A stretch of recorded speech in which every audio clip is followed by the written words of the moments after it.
একটা নির্দিষ্ট সময়ের পর একটা মেয়ের সব, অথচ মেয়েটা যখন বাবার বাড়িতে ছিল হয়তো নিজে এক গ্লাস জলও ঢেলে খেত না। অথচ সেই মেয়েটাই যখন বিয়ের পরে নিজের সংসারে এসে ওঠে, সে সব কিছু করতে শিখে যায়, তাকে কিছুই শেখানো প্রয়োজন হয় না। নমস্কার সবাইকে, আশা করছি আপনারা সবাই ভালো আছেন, আমিও ভালো আছি।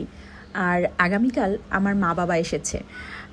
যেহেতু এখন বৈশাখ মাস, আমার মা বাবা এই পুরো বৈশাখ মাস জুড়ে নিরামিষ খাবার দাবার গ্রহণ করবে, অর্থাৎ কোনো রকম মাছ মাংস কিংবা পেঁয়াজ রসুন, নট ইভেন মুসুর ডালও। তো আজকে আমি সবটা রান্না নিজের হাতে করি। আর নিরামিষ রান্নাতে নর্মালি কোনো রকম পেঁয়াজ রসুন কোনো কিছু ব্যবহার করা হয় না, খুব সামান্য কিছু মশলা দিয়ে নিরামিষ রান্নাটা সবসময় করতে হয়। তো এজন্য নিরামিষ রান্নাটাই একটু কঠিন আমার কাছে মনে হয়। আমি বিশ্বাস করি মন দিয়ে রান্না করলে, মশলা খুব কম পরিমাণে ব্যবহার করলেও রান্না কিন্তু সুন্দর হয়। তো আপনারা কি মনে করেন, রান্নার জন্য মশলা ঠিক কতটা গুরুত্বপূর্ণ বলে আপনাদের মনে হয়? তো আমি আজকে এখানে রান্না করছি একটা মিক্সড সবজি, যেখানে কোনো রকম পেঁয়াজ রসুন আমি ব্যবহার করিনি, শুধুমাত্র আদা বাটা আর জিরা বাটা দিয়েই এই সবজিটা রান্না করেছি। তো আজকে রান্না করতে করতে কিছু কথা বলি, মনের কথা। আসলে বিয়ের আগে রান্না বান্না করিনি আমি এটা বলবো না, ওই যে শখের রান্না দেখা যাচ্ছে যেটা আমার খেতে মন চাইছে, অর্থাৎ কোনো রকম রেসিপি দেখে হয়তো বা রান্না করতাম খুব শখের বসে, সেটা কোনো প্রয়োজনের বসে। যখন বিয়ে হলো, নিজের সংসারে এসে উঠলাম, এখানে কি করার, নিজেকে তো রান্না করতেই হবে, আর নিজেকে রান্না না করলে নিজেকেই না খেয়ে থাকতে হবে। এখন রান্না করতে আমার বেশ ভালো লাগে, আর রান্নাটা এখন আমার একটা প্যাশন হয়ে দাঁড়িয়েছে। আমি যেসব রান্না বান্না পারি বেশিরভাগই দেখা যায় শ্বশুর বাড়িতে এসে শিখেছি, কিছু কিছু এখন মায়ের কাছে গেলে মায়ের কাছ থেকে শিখি।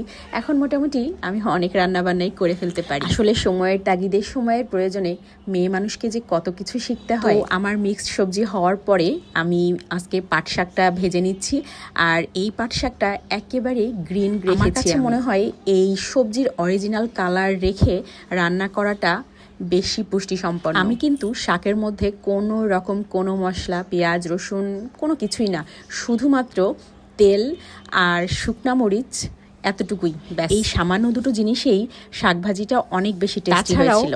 আমি আজকে রান্না করেছি কাঁঠালের তরকারি, যেটা প্রথমেই একটু ক্লিপে আপনারা দেখেছেন।